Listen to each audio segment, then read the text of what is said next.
In the beautiful land of Ologbo, there was peace everywhere. The rivers flowed with clean water, and the farms gave plenty of food.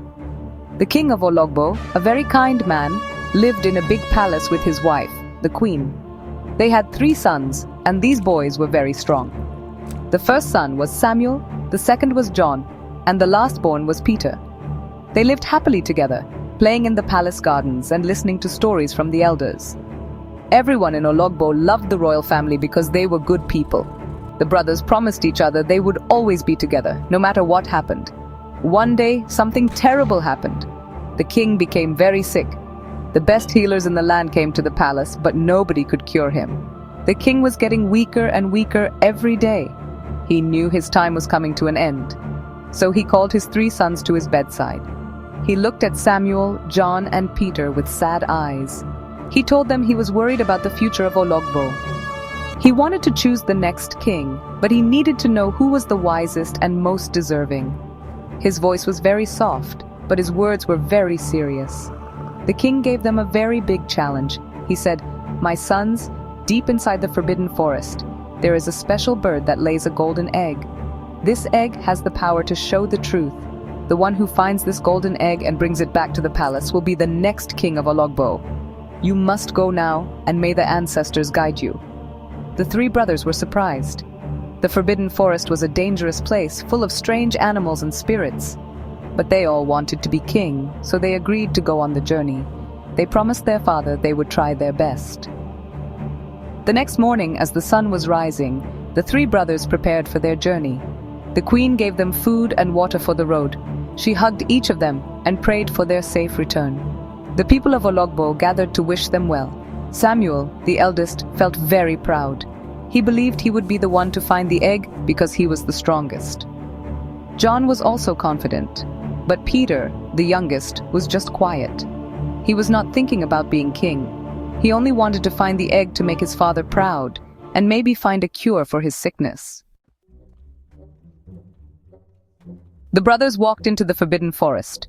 The trees were so tall that they blocked the sun, making the forest dark and scary. After walking for a long time, Samuel said, "I am the eldest, so I will go this way. You 2 can go another way." He was very selfish and wanted to find the egg all by himself. John, who was also greedy, quickly agreed and went his own way too. They left their youngest brother Peter all alone. Peter was sad that his brothers left him, but he was not discouraged.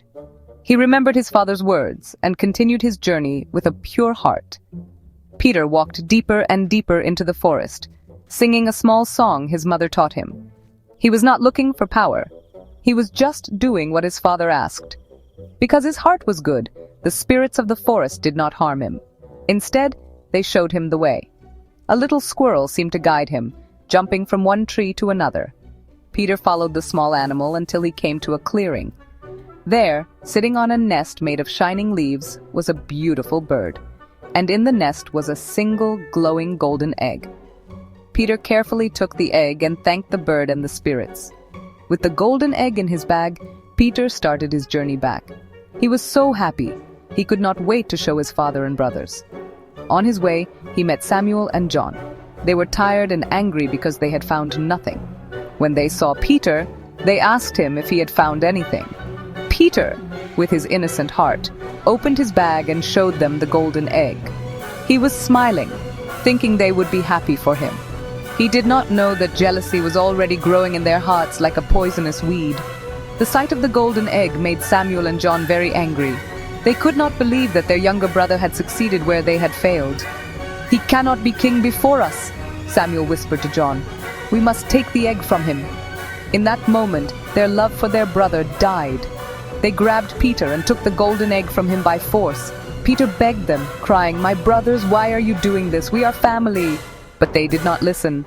In their struggle, they pushed Peter into a deep pit, and he was gone. They left him there and ran back to the palace with the egg. Samuel and John returned to the palace. They went straight to the king's room. Samuel held up the golden egg and said, "Father, I have found it. I am the one who will be the next king." The sick king, seeing the egg, was very weak, but he managed to smile. He did not know the terrible thing his sons had done. He declared that Samuel would be the new king of Ologbo. Soon after, the old king died peacefully. The whole kingdom mourned him, but they also prepared for the coronation of their new king, Samuel. John stood by his brother's side, and they kept their dark secret hidden. Samuel became the king, but his reign was not peaceful. He sat on the throne, but he was never happy. Every night, he would have terrible nightmares. In his dreams, he would see Peter's face, crying and asking him, "Brother, why did you do this to me?" He would wake up screaming, covered in sweat. The ghost of Peter started haunting the palace. Doors would open and close by themselves. A sad voice would be heard singing in the hallways at night, the same song Peter used to sing. The new king became thin and was always afraid. The people of Ologbo started to notice that something was wrong. Their new king was always looking tired and scared. He would shout at his guards for no reason. The kingdom was no longer happy. The farms were not producing as much food, and people started to whisper that the land was cursed. John, who helped his brother, was also tormented. He could not sleep well and lived in constant fear. The guilt of what they did was eating them from the inside. They had the crown, but they had no peace. The ghost of Peter wanted justice, and it would not let them rest. One day, a brave hunter named Adawale was walking through the forbidden forest. He was known for his courage and his kind heart. As he passed by the deep pit where Peter was pushed, he heard a faint, sad voice. The voice was telling the story of what happened, how the youngest prince found the golden egg and how his jealous brothers betrayed him. Adawale was shocked. He knew he had to do something. He could not let this injustice continue. He decided he would go to the palace and confront the king, no matter how dangerous it was. Adawale marched to the palace and demanded to see King Samuel. The guards tried to stop him, but Adawale was determined. He shouted, "I know the truth about Prince Peter. I know what you did in the forest." When King Samuel heard this, he became very scared and ordered the guards to bring the hunter to him. Adawale stood before the king and his brother John and told them everything he had heard from the spirit in the forest. He accused them of murder and betrayal. Samuel and John's faces turned pale. They knew their secret was out. As Adawale finished speaking, a cold wind blew through the throne room, even though all the windows were closed. The spirit of Peter appeared right in front of everyone. It was a sad, glowing figure. The spirit pointed a shaky finger at Samuel and said in a sorrowful voice, "My brother, your jealousy has brought a curse upon this land. You stole my life and my destiny. Now you must pay the price for your wickedness." Fear gripped everyone in the room. King Samuel fell to his knees, begging for forgiveness, but it was too late for that.